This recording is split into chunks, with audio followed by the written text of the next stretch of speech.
I bought the cheapest 3D pens on Amazon. I'll put them to the test. You'll know which is best. Let's go!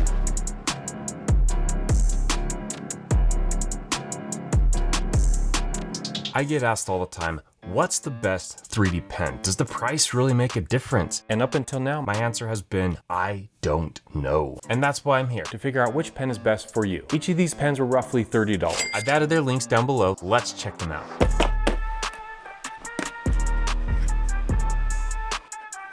I'll test the pens in 4 key areas: packaging, speed, ease of use, and vertical printing. Then I'll give my recommendation. Quick disclaimer, none of these pens are sponsored. I actually purchased them on Amazon. Packaging is the first impression. And trust me, one of these pens is definitely compensating for something. I mean, look at the size of that package. Is that really necessary? Let's open them up and see. We'll call this first pen Kevin. That'll make sense later. Kevin is the tallest of the 3 pens. His package has an instruction manual, the pen, obviously, 2 tiny screwdrivers, 3 sample colors, and a power supply. Nothing stood out to me or seemed that impressive, except what are these screwdrivers for? I'll rank this package at a 2 on a scale of 1 to 5. Next we have Stuart. Again, the names will make sense later. Opening this package is oddly satisfying, almost like unboxing an Apple product. The presentation is sleek and clean. Inside we've got similar components as Kevin's, minus the screwdrivers, and a very helpful tracing template. I think this is a great touch for first-time users. Because of the tracing template and the presentation, I'm gonna rank this one out of 4. Next we have Bob. Like I said, this package is huge. It better have a ton of stuff in it, or Bob is definitely overcompensating. There's no need for a box this big. It's practically empty. His package has instructions that are actually colorful and I'd say somewhat attractive. He also has a tracing template, but this one's different. Not only does it have the objects that you're tracing, it has the instructions on how to put them together. There's the filament and a tiny power cord. Oh, wait, what? This thing is battery powered? That's crazy. I've never seen a battery powered 3D pen before, and I've been using 3D pens since 2019. This pen is the most difficult to unbox. It doesn't want to come out. Oh, okay. I see why the box is so big. Bob is tiny. Look at this. He's definitely overcompensating. I mean, he's thick, but not very tall. Hold up. He's about 1.5 inches shorter than Kevin, but no judging at all. Who knows if that makes much of a difference. I'm going to rank this package at a 3. It's too big, it was hard to remove the pen. However, it has the biggest tracing pattern. I think I'm gonna use that for the next test. Now that we have all the pens out, does it remind you of anything? Or should I say, anyone? Now it's making sense. I have a surprise for you. I bought a 4th pen. This pen is twice as much, coming in at $60 US. I bought it to compare how the cheapest pens rank versus this gold standard of 3D penning. 3D printing, 3D penmanship, 3D printing with a pen. We'll call this pen Phil. The first difference I noticed before opening the package is that it's wrapped in plastic. I guess for extra protection? I hope I didn't pay double just for that. The box is stronger and feels more like a book cover than a cereal box. And watch this, it has magnets! You know how some people get excited when they find their dress has pockets? It has pockets! I share that same enthusiasm when a product has magnets. I don't know why, but let me know if you feel the same way. The pen is the same size and shape as Kevin, which makes sense since they both come from the same company. The main difference is it has a digital screen. The rest of the package is identical with the same screws, PLA, and similar instructions. We'll rank this one out of 3 since it was extra protected. All right, who's in the need for speed? We're gonna be testing 3 different speeds. How long it takes for the pen to heat up, the extruding speed on the fast setting, and the extruding speed on the slow setting. I'll test Stuart first. If you've never used a 3D pen before, it's similar to a hot glue gun, but with harder plastic. There are 4 components: the screen, or indicator that it's heated and ready to print, the forward and reverse buttons, the speed controller, which is usually a sliding analog switch, and the material used to print. I'll use the same material, which we call filament, for all of the pens to keep it consistent and fair. Which brings me to our sponsor, UJoy Bio 3D. They have the lowest cost filament I've ever used, and it does a pretty good job. I have printed many items on my 3D printers using their filament, and I'll be using it today with the pens. If you'd like to try them out, I'll drop a link in the description below. Let's start the second test. Once you plug in the pen, push the forward button to start the heating process. When it's ready to print, you'll see a change in the light or that temperature will reach the degrees that you need. For Stuart, his light goes from red to green. He took 53 seconds to heat up. Is that fast or slow? Let's compare it to the rest. Since Kevin doesn't have a screen, he has two lights. A red one that indicates it's turned on, and a green one that indicates whether it is heating up, flashing green, or when it's heated, a solid green. 40 seconds, not bad. Let's test feel. I mean, right away, that screen is crisp, and it even says welcome. Whoop-de-doo. Not sure how that helps, but it's cool, I guess. Both Phil and Stuart have a screen, which not only allows you to view the temperature, but it makes it real simple to change the temperatures up and down. With Kevin, you need that little screwdriver to change the temperature. 47 seconds. That's like almost exactly between the other two. All right, do you think Bob will be faster at heating up or slower? Put it down in the comments. I imagine it'll be slower because he's battery powered, but we'll see. Wait, what? That is crazy. 23 seconds. That was crazy fast. Turns out there's a reason for that, and we'll cover it shortly. Let's see how fast and slow they print. I'll measure a 30mm gap and see how long it takes for them to print that gap. I just realized something. Yep, I bought that same pen back in 2022. Let's test Stuart's top speed first. 5 seconds, okay? And his slowest speed? 6 seconds. That doesn't feel like much of a difference between the two, and the slow speed felt kind of fast, if I'm being honest. Phil's top speed is 5 seconds too. Let's see if his slow speed is any better.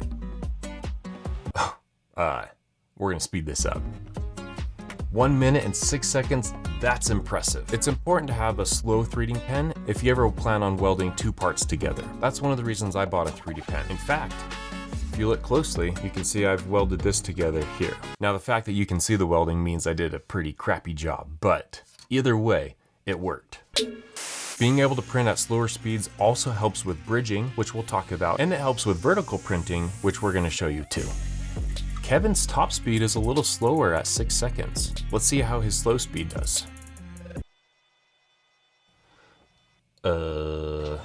Well, this is a good time to introduce myself. My name is Mick. I've been 3D printing since 2017. Here's my first printer. Pretty terrible, not gonna lie. I've known the original host, Niels, since 2013, and he's not going far. In fact, we live 2 miles from each other. I'm excited to officially announce that I am the new host of the 3D Printing Zone. Let's go! Whew, 2.5 minutes. I mean, that's wild. We'll have to see how it does in real life. Bob only has one button with no speed control. Push the button once, it pushes out filament. Push it twice, it goes in reverse. Let me add some filament. What is going on here? It's not grabbing the filament at all. Do I need to straighten this out more? Let me check something. This pen does not accept normal PLA. The typical size of normal PLA is 1.75 millimeters. This one sits at 2.5. That's definitely something to be aware of. That means you can't just grab any old filament you have on your shelf. You need to buy it from this company or someone that offers it in that very specific size. Let's check out Bob's speed. 18 seconds, that's pretty slow. I'm noticing the consistency of Bob's material is somewhat rubbery. That came out of you. How on earth? I'm guessing the heating element doesn't need to get as hot because his material is softer, which would explain why it heated up so fast. Ranking the speed of these pens is kind of difficult, especially since Bob is just kind of on another category. Here's how I've ranked them. Stuart's at a 2, Bob is at a 2 as well, Phil at 4, and Kevin's at 4.5. I would say 5, but the slow speed felt like it was pulsing, not very consistent. We'll see what that looks like in the next test. Now it's time to see which pen is the easiest to use. I'll use Bob's pattern to print a rhino. I don't have steady hands. It's gonna look messy, but that doesn't really matter. We're looking at the pens themselves, not my terrible artwork. Now I can already tell this is gonna take a while. Let's speed it up. I'm noticing that this filament doesn't cool down as fast as the other material, which means each time the nozzle touches a part already printed, it sticks to the nozzle and makes it difficult to have that nice clean print. Oh, look how slow this is. That's real time. When removing the print, it actually pops off pretty easy, but you need to wait longer than you would with normal PLA. I'm going to create 2 rhinos, one with this pen that has this rubbery filament, and then another one with just a regular PLA. Before I move on to Stuart, I have to say, Bob is the safest 3D pen I've ever used. I can touch the nozzle without getting burned. I can print directly on my skin. I even put the nozzle in my mouth to see if it would burn my tongue. Someone had to do it. You know kids will try it. Let's move on to Stuart. Printing with Stuart is very difficult. Because his fast and slow speeds are similar, you pretty much just have a fast speed and you need to move quickly. Kevin's slow speed made me laugh. I mean, it is so slow. But that's not a bad thing when you need it. Look closely though. At the slowest speed, the flow pulses and comes out uneven.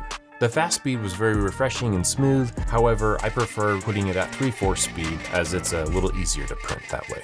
Phil's printing felt identical to Kevin's, except the slow speeds were a little more consistent and smooth. Before we rank this category, let's bring in an expert and see how they rank Bob compared to Phil. All right, so not an expert, but who best to test these pens than a child? I wish it was not so chunky, because then it's hard to see what you're doing. That's why I messed up on this bit, because I couldn't really see what I was doing. She called Bob chunky, but she has a point. Because he's so thick, it's hard to see where you're printing. He just gets in the way. Let's see how she likes Phil. I asked her which pen she prefers, and she said, This one, it's easier to hold. It's easier to see what you're doing. This one is like hard. Whenever you try drawing, you have to like put it like flat. And it's harder to grip because it's pretty thick. And the tip is hard to like draw with. This one, it got a small tip and it's easier to grip onto. This one's easier. Well, there you have it. From the words of an expert, she likes the thinner pens because they're easier to hold and you can see where you're going. Now, I would agree that it is easier to hold them, but when it comes to the ease of use, Bob is just so simple. There's no power cord, there's no speed controls, there's no temperature controls. I was gonna say you just plug and play, but you just play. You don't even plug in. So I'll rank Bob out of 4. Kevin comes in second at 3.5, and Phil comes in at 3. Now Stuart is so hard to print with, he doesn't have a slow enough speed. So we're gonna rank him at 2.5. On to the final test, vertical printing. I've seen commercials of 3D pens where someone is printing vertically. It looks pretty cool, but how practical is it? Do these pens have what it takes? I'm confident that 3 of them will work, but I don't know about Bob. His material is so soft and it takes so long to print, it just might not work. I'll start with Kevin, Stuart, and Phil printing at the same time using the iconic spiral shape. This design is difficult because you have to make a curve while in the air, which means the material needs to cool down fast enough that it can support its own weight. As you can see, I'm struggling the most with Stuart. I have to pause the flow to let the material cool because his flow is too fast, where with Kevin and Phil, I don't need to pause at all. Let's see how they do with the straight vertical print. This is much easier for Stuart, but I still need to move faster than the other 2. The last shape we'll do is a cube. I'm most interested in the bridging. Stuart is struggling the most in this area as well, due to those high speeds. Now it's time for Bob. Let me know what you think about him. I don't know if it's gonna work to do vertical printing. Wait, what? He's able to do the vertical test, but what about the bridging and the spiral?